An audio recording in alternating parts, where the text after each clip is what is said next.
आप देख रहे हैं स्टेट टुडे न्यूज। मैं हूं आपके साथ हर्षिता। ये करते हैं खबरों से शुरुआत।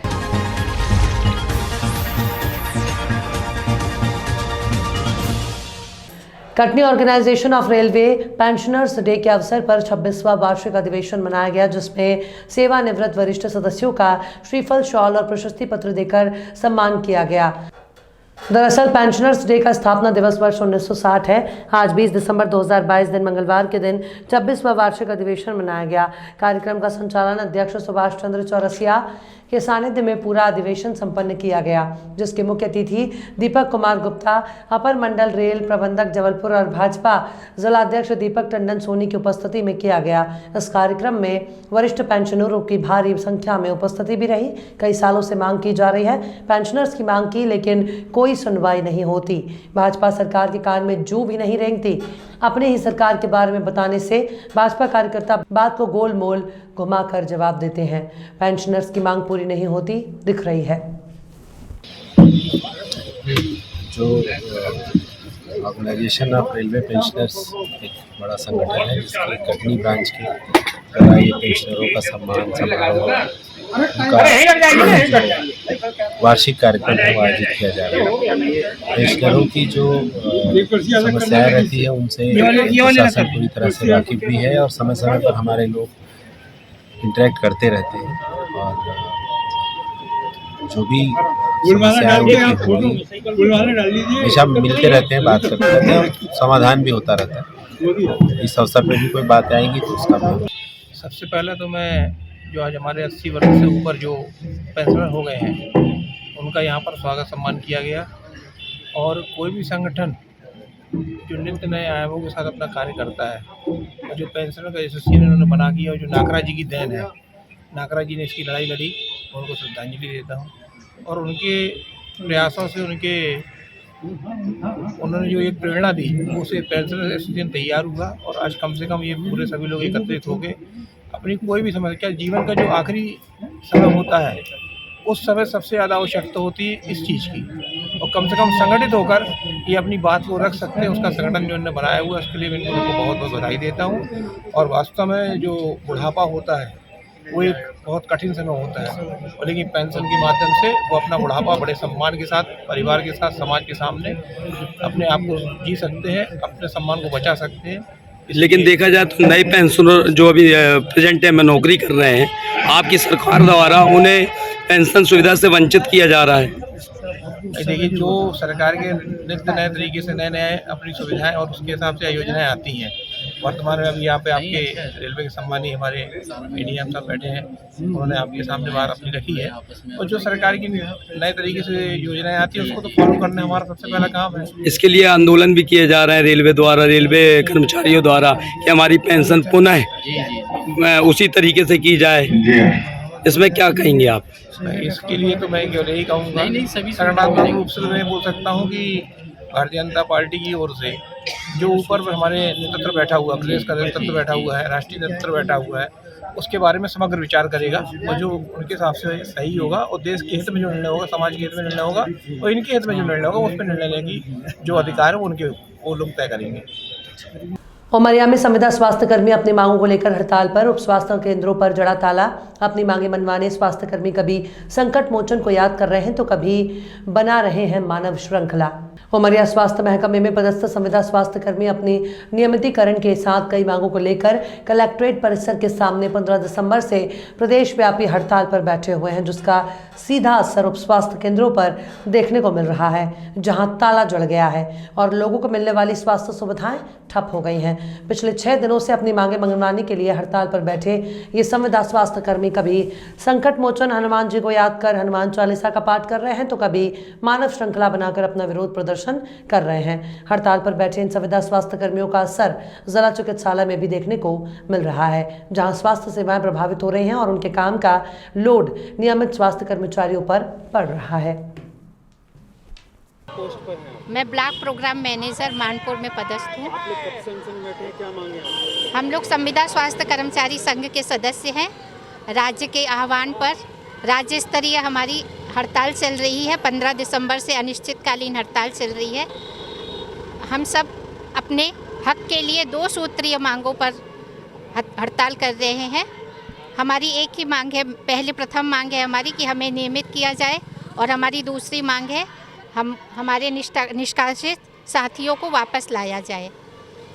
साथ ही हमारी जो 5 जून 2018 की नीति बनी थी, वो माननीय हमारे मुख्यमंत्री महोदय, जो हमारी बेटियों के मामा हैं, जिन्हें हमारा दर्द समझ में नहीं आता कि हम सब संविदा पर काम कर रहे हैं और परमानेंट लोगों से ज़्यादा और बेहतर हम लोग काम कर रहे हैं, और उन्हें हमारा बिल्कुल भी दर्द समझ में नहीं आता कि हम इतने वर्षों से रेगुलर काम कर रहे हैं, और कोरोना जैसी महामारी के दौरान भी हमने अपने परिवार की जान की परवाह न करते हुए लगातार स्वास्थ्य सेवाएं दी हैं, और कोरोना महामारी में काम करते हुए हमारे परिवार के कई सदस्य भी इस बीमारी से पीड़ित हुए।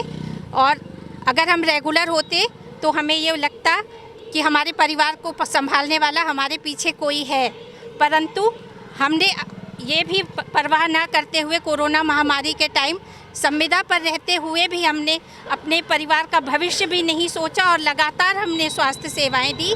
लेकिन अब तो अति हो गई है, और हमें अब हमारा हक चाहिए। जैसे बाकी लोग काम करते हैं वैसे हम लोग भी काम कर रहे हैं, इसलिए हम अपने हक की लड़ाई के लिए लड़ रहे हैं। हमारे साथ हमारी बहनें भी हैं, ANM बहनें, जो सब रेगुलर से ज़्यादा वर्क करती हैं।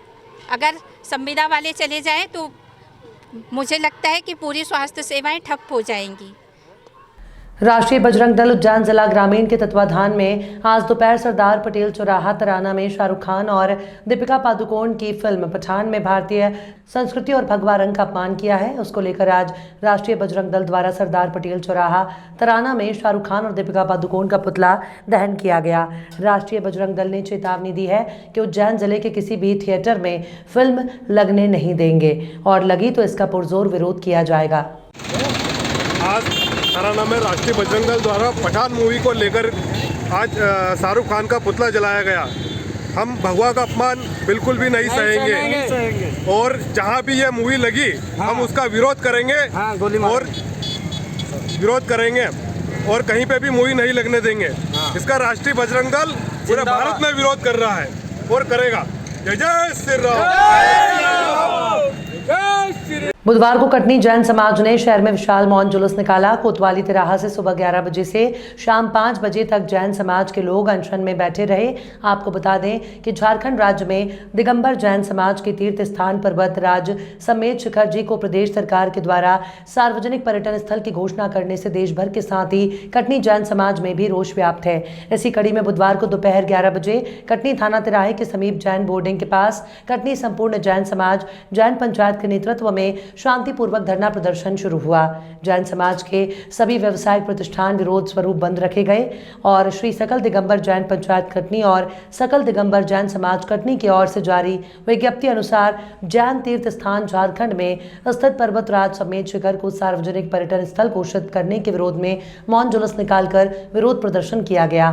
इस प्रदर्शन में मुख्य वक्ताओं के द्वारा मुखारविंद से विरोध प्रकट किया गया। जानकारों के अनुसार मौन जुलूस जैन बोर्डिंग से प्रारंभ होकर Subhash Chowk Vishwakarma park Kamania gate main road होते हुए कपड़ा बाजार जवार चौक रवि मंडी जैन मंदिर के सामने से होते हुए आज़ाद चौक शेर चौक मिशन चौक कचहरी चौराहा होता हुआ विरोध प्रदर्शन स्थल पहुंचा और शांतिपूर्ण विरोध प्रकट किया गया।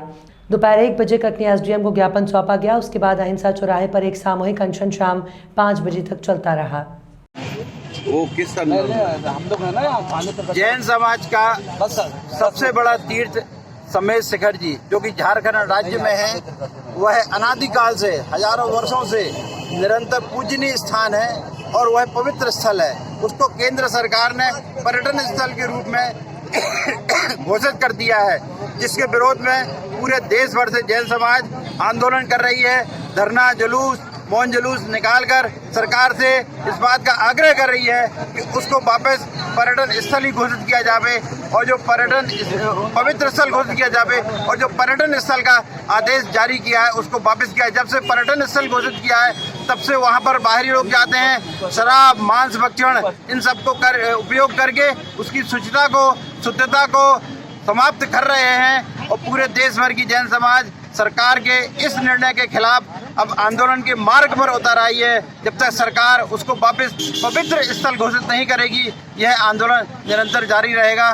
संपूर्ण देश की 50 लाख से अधिक जैन समाज आज सड़कों पर उतर आई है। आज किस तरह का आप लोगों ने प्रदर्शन अपना आज कटनी में जैन समाज के 5000 से अधिक लोगों ने मौन जुलूस निकालकर, जिसमें माताएं और बहनें हैं, और कटनी की सड़कों में मौन जुलूस निकालकर प्रशासन को ज्ञापन सौंप रहे हैं राष्ट्रपति के नाम पर कि जो केंद्र सरकार ने उस स्थल का पर्यटन का स्वरूप दिया है उसको वापस पवित्र स्थल के रूप में स्थापित किया जावे। अगर सरकार नहीं मानेगी तो आगे क्या रणनीति होगी आपकी? सरकार यदि नहीं मांगेगी तो ये आंदोलन निरंतर जारी होगा जब तक कि उसको वापस पवित्र स्थल न घोषित किया जाए। यदि मान लीजिए धर्म है तो हमारी संस्कृति है, हमारी संस्कृति है तो हमारा अस्तित्व है। यह जैन समाज के धर्म का और समाज के अस्तित्व का प्रश्न है और यह निरंतर जारी रहेगा। नहीं, ये कांग्रेस आज का जो सबसे बड़ा तीर्थ क्षेत्र सम्मेद शिखर जी पारसनाथ है, उसको राज्य शासन की अनुशंसा से केंद्र शासन ने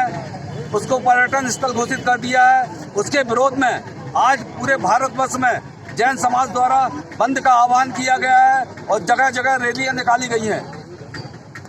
हाँ बताइए। सम्मेद शिखर हमारा सिद्ध क्षेत्र है, यहाँ शाश्वत भूमि है जहाँ से 20 तीर्थंकर मोक्ष गए हुए हैं और आगे जाएंगे भी।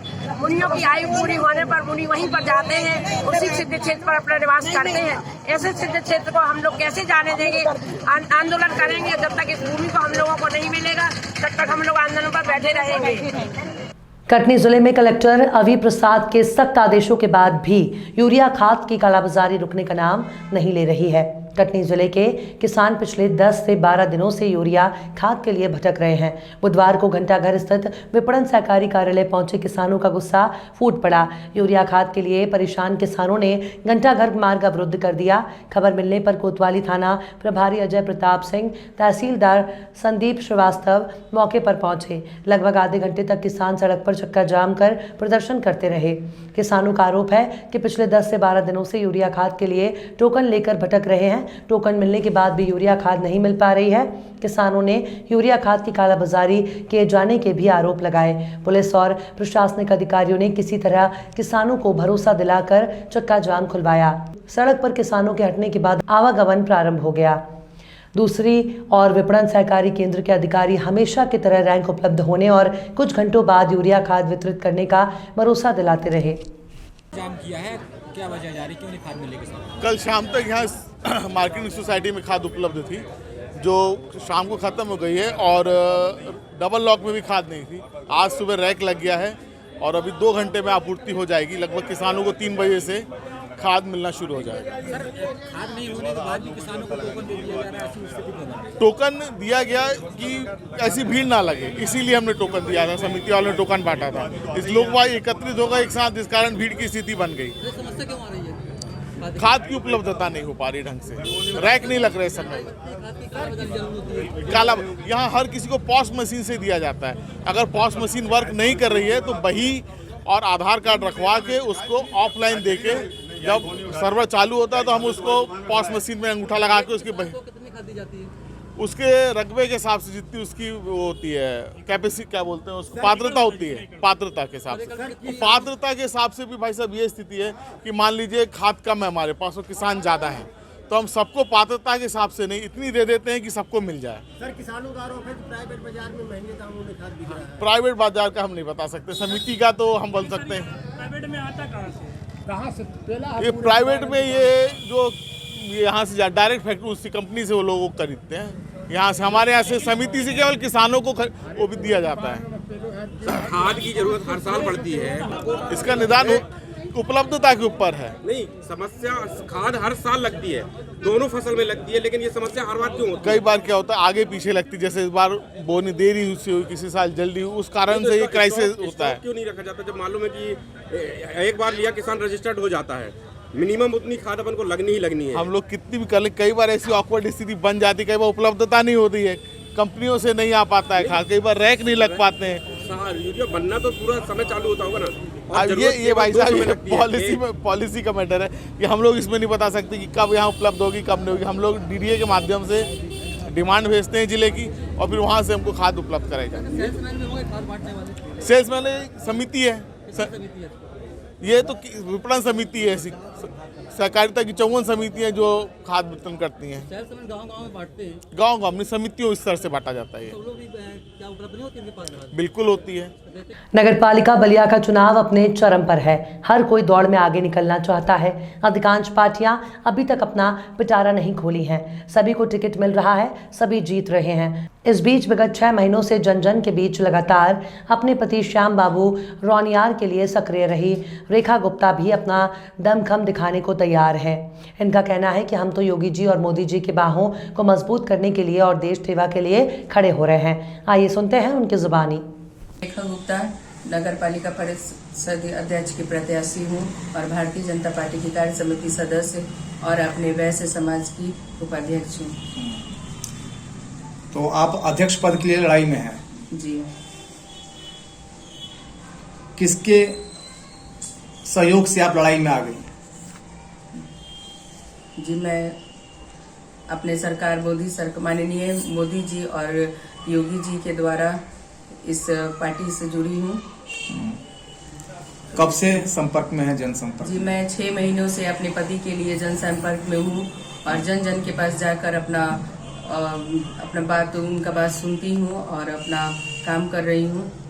तो इसलिए किस मुद्दे पे आप लड़ना चाहती हैं? जी, मैं अध्यक्ष नगर पालिका के लिए ही लड़ना चाहती हूँ। जिस तरह से नगर में बहुत सारी गंदगियाँ हैं और भी कई चीज़ हैं जो मैं उसे अपना काम के द्वारा उसे ठीक करना चाहती हूँ। आप कैसे लड़ाई में आई?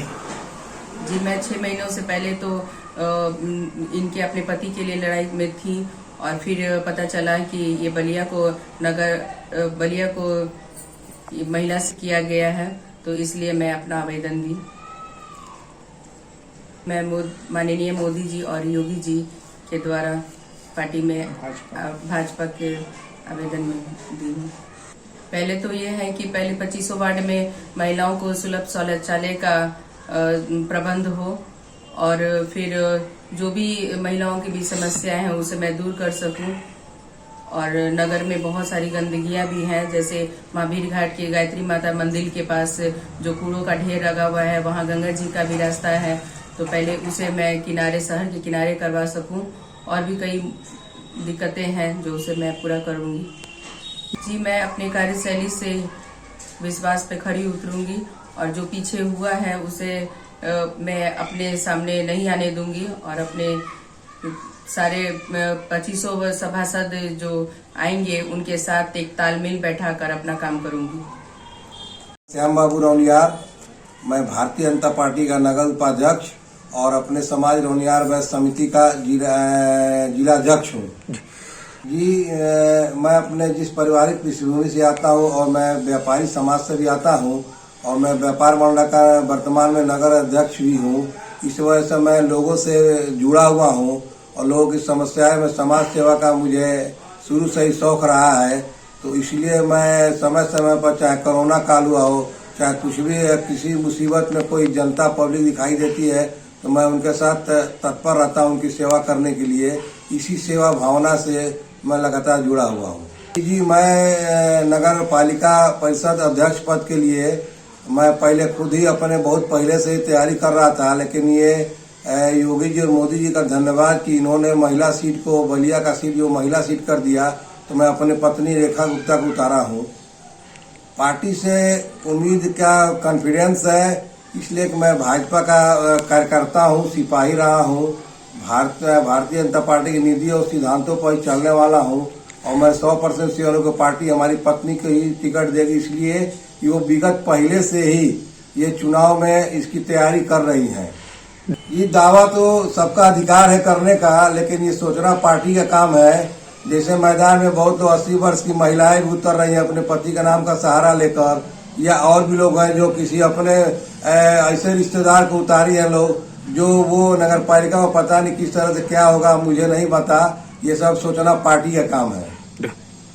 खबर बलिया जनपद के एसपी कार्यालय की है, जहां खोए हुए 64 मोबाइल स्वामियों को साइबर सेल द्वारा बरामद कर लिया गया है, जिसे पुलिस अधीक्षक बलिया राजकरण नैयर ने बुधवार की दोपहर तकरीबन 12 बजे वितरित किया, जिससे मोबाइल स्वामियों में खुशी की लहर दौड़ गई। आइए सुनाते हैं पुलिस अधीक्षक बलिया राजकरण नैयर की जुबानी क्या कुछ कहा, ध्यान से सुनिए। मोबाइल गुम जाने की या मोबाइल चोरी होने की कंप्लेंट दी जा रही थी। इसी क्रम में एक विशेष अभियान चला करके जनपद बलिया के सर्विलांस सेल ने और विभिन्न थानों की टीम गठित की गई थी, जिनके द्वारा लग करके इस तरह के जितने भी प्रार्थना पत्र थे उन सब पे मेहनत करके कुल 68 मोबाइल जो है वो रिकवर कर लिए गए हैं, जिनकी कीमत लगभग 10,58,000 रुपये है। ये सभी मोबाइल जो हैं जिनके हैं उन लोगों को बुला करके आज सबको उनके मोबाइल दिए जा रहे हैं।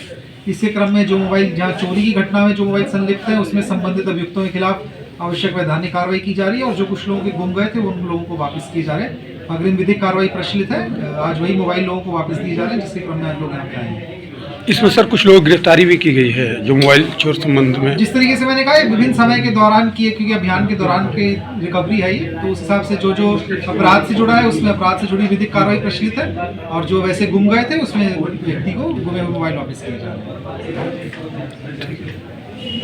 झारखंड का हिमालय कहे जाने वाले इस पर्वत पर स्थित शिखर जी से छू कर निकलने वाली हवा विश्व के कोने कोने में शांति और अहिंसा का संदेश पहुंचा रही है। श्री समेत शिखर जी के रूप में चर्चित इस पुण्य क्षेत्र में जैन धर्म के 24 में से 20 तीर्थकरों ने मोक्ष की प्राप्ति की। यही 23वें तीर्थकर भगवान पार्श्वनाथ ने भी निर्वाण प्राप्त किया। वहीं झारखंड सरकार से निवेदन किया कि जैसा भी वो क्षेत्र है उसी स्थिति में यथावत रखा जाए, सिमत शिखर के पर्यटन क्षेत्र नहीं बनाया जाए। इसके लिए सकल जैन समाज द्वारा संपूर्ण मध्य प्रदेश में बंद का आह्वान किया गया। इस क्रम में करेरा और शिवपुरी में भी अपने अपने प्रतिष्ठान बंद रखे गए। शिवपुरी में फिल्म, टीवी, OTT प्लेटफॉर्म के लिए अनेक फिल्मकारों द्वारा निर्माण किया जा रहा है। इसी क्रम में झारखंड के लेखक निर्देशक सौरभ भारद्वाज शिवपुरी आया और ये फिल्म निर्माता राजकुमार गुप्ता के साथ वेब सीरीज बना रहे हैं। लोकेशन देखने के बाद तय किया कि 15 जनवरी से शिवपुरी की लोकेशन पर शूटिंग करेंगे। निश्चित तौर पे आप फिल्म के विषय में यहाँ पर आए, तो क्या करने मध्य प्रदेश में आए? सर्वप्रथम धन्यवाद करना चाहूँगा मैं, जब आज मैं मध्य प्रदेश के शिवपुरी में हूँ और हमारे एक फिल्म निर्माता हैं शिवपुरी में राजकुमार गुप्ता जी, जिनके सानिध्य में एक प्रोजेक्ट हम लोग करने जा रहे हैं और काफ़ी अच्छा लोकेशंस है। मैं घूमा, 2-3 दिन हो गए मुझे आए हुए, मैं लोकेशंस घूमा, काफ़ी कुछ देखा। यहाँ पे ग्रीनरी है, लाइक मैं बोलूँ कि एक मतलब हरा भरा प्रकृति का नज़ारा हमारा शिवपुरी दिख रहा है। तो हमने डिसाइड किया कुछ कॉमेडी प्रोजेक्ट यहाँ पर हम लोग बनाएंगे अपने OTT के लिए। इससे पहले आपने क्या किया है? इससे पहले देखिए हमने बनाई थी web series Kamdevi, geometry box, Rehan और एक हमने बनाई थी रेड लाइट। 4 हमने वेब सीरीज बनाई है, जिसमें 3 हमारी रिलीज हो चुकी है, एक रिलीज होने वाली है। कुछ शॉर्ट फिल्म बनाए थे हमने जो अपने यूट्यूब प्लेटफॉर्म पर रिलीज हुई है। मध्य प्रदेश सरकार से कोई आपकी अपेक्षाएं? देखिए एक्चुअली क्या था कि मैं झारखंड से हूँ, हमारे यहाँ सब्सिडी चल रही थी, लेकिन अभी गवर्नमेंट के वजह से हमारी सब्सिडी बंद हो गई है। जाहिर सी बात है कि हर कलाकार को कहीं ना कहीं लाभ, फ़ायदा, मेहनत का वो एक मुआवजा जो होना चाहिए वो मिलना चाहिए। मुझे लगा कि मध्य प्रदेश सरकार अच्छा खासा हर कलाकारों को मदद कर रही है सब्सिडी के तौर पे। फिर निर्माता साहब से बात की, यहाँ आखिर करते हैं तो कुछ ना कुछ रिजल्ट निकलेगा ही। तो मध्य प्रदेश सरकार अच्छा कर रही है, उम्मीद है कि हमारे प्रोजेक्ट को भी अच्छा करे, यहाँ पर हमारा प्रोजेक्ट सबमिट हो, पास हो, आगे बढ़े। शुक्रिया। आपके माध्यम से यहाँ बता रहे हैं सौरभ भारद्वाज, तो क्या आपके नए प्लान है? आपने इतनी फिल्में की, खुलासा से शुरुआत करके इतनी फिल्में की, 2-3 फिल्में आपकी रिलीज हुई, वेब सीरीज भी सौरभ जी ने की, वो आपने रिलीज कराई। जी। तो अब क्या आपका प्लान, क्या करने आए? अब कुछ नई वेब सीरीज बनाने चाह रहे हैं हम लोग।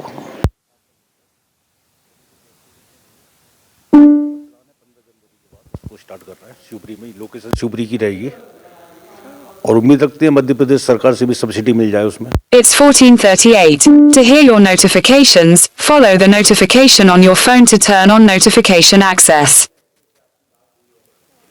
देखिए इसमें कलाकार तो सारे स्थानीय रहेंगे, मध्य प्रदेश के ही रहेंगे और लोकेशन भी सारी मध्य प्रदेश की रहेंगी, जहाँ तक शिवपुरी ज़्यादा रहेगा उसमें।